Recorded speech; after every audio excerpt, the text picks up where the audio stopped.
Di sebuah desa kecil yang terletak di kaki gunung, tepatnya di Desa Lebakwangi, Kecamatan Arjasari, Kabupaten Bandung, ada seorang pria tua yang namanya hampir tidak pernah terdengar. Ia bukanlah orang kaya atau terkenal, bahkan jarang sekali berbicara tentang dirinya sendiri. Namanya Pak Soleh, seorang petani biasa yang tinggal di rumah sederhana di ujung desa. Pak Soleh hidup sederhana.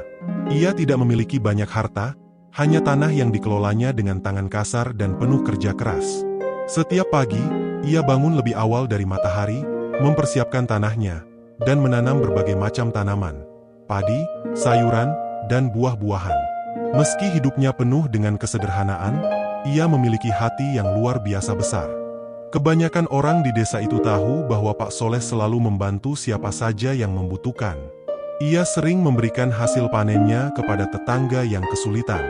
Tidak jarang, ia memberikan makanan kepada orang-orang miskin yang datang ke rumahnya dengan niat baik, meski kadang mereka datang tanpa diminta. Tapi yang membuatnya lebih istimewa adalah kenyataan bahwa ia tidak pernah mengharapkan balasan. Pak Soleh percaya bahwa kebaikan akan selalu menemukan jalannya, meski kadang tidak dalam bentuk yang kita harapkan. Ia tahu betul bahwa hidup ini tidak selalu adil, dan setiap orang, termasuk dirinya, memiliki beban yang harus dijalani. Namun, ia tidak pernah merasa kesulitan untuk membantu orang lain. Ia percaya bahwa dengan berbuat baik, ia bisa sedikit meringankan beban orang lain, bahkan jika itu hanya untuk sesaat. Suatu hari, Desa Lebakwangi diguncang oleh berita yang mengejutkan. Pak Soleh telah meninggal dunia dengan tenang di rumahnya, tanpa ada yang tahu bahwa dia sudah sangat sakit. Tidak ada yang tahu persis kapan penyakit itu datang, karena Pak Soleh tidak pernah mengeluh. Ia selalu menyembunyikan rasa sakitnya, tidak ingin orang lain merasa khawatir. Setelah kematiannya, orang-orang mulai berkumpul di rumahnya, dan mereka yang datang tidak hanya datang untuk memberi penghormatan, tetapi juga untuk berbagi cerita tentang betapa banyaknya kebaikan yang telah Pak Soleh berikan kepada mereka selama hidupnya. Di hari-hari setelah pemakaman Pak Soleh, semakin banyak orang yang datang untuk mengenang dirinya. Ada yang datang dari desa tetangga, ada yang datang dari kota, bahkan ada yang datang dari jauh. Mereka semua punya satu hal yang sama, kenangan akan kebaikan Pak Soleh.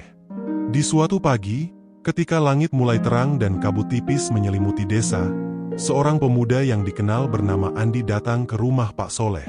Andi adalah seorang pemuda yang dulu pernah bekerja bersama Pak Soleh di ladang.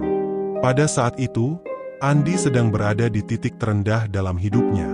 Keluarganya miskin, dan ia merasa tidak ada yang peduli padanya.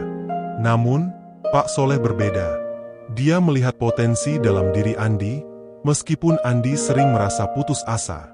Pak Soleh selalu mengajaknya berbicara tentang kehidupan dan memberinya nasihat bijak. Salah satu nasihat yang paling diingat Andi adalah ketika Pak Soleh berkata, "Jangan pernah merasa kecil hanya karena keadaanmu.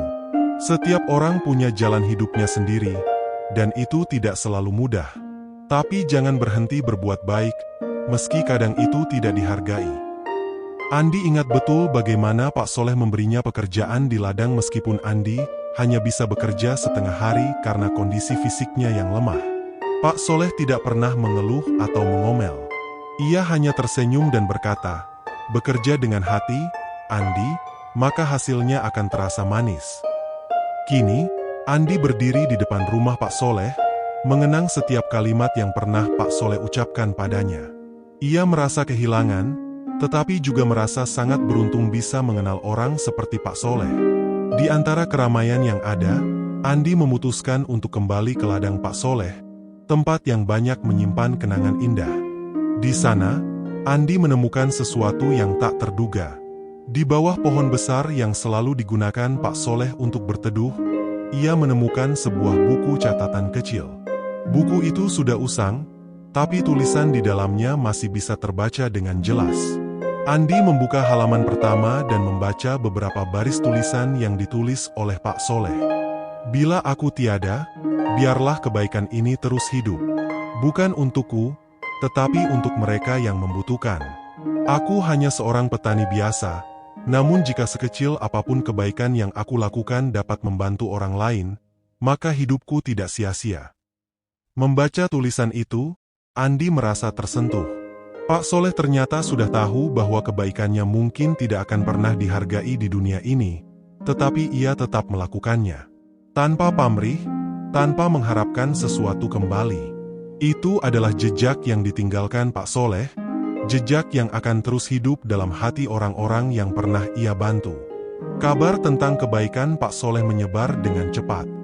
Banyak orang yang datang ke desa Lebakwangi untuk melihat tempat tinggalnya, mengenang jasa-jasanya, dan belajar dari kehidupan sederhana yang ia jalani.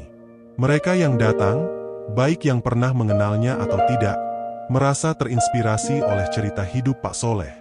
Mereka merasa ada pelajaran berharga yang bisa mereka ambil dari cara hidupnya yang penuh dengan kebaikan tanpa pamrih.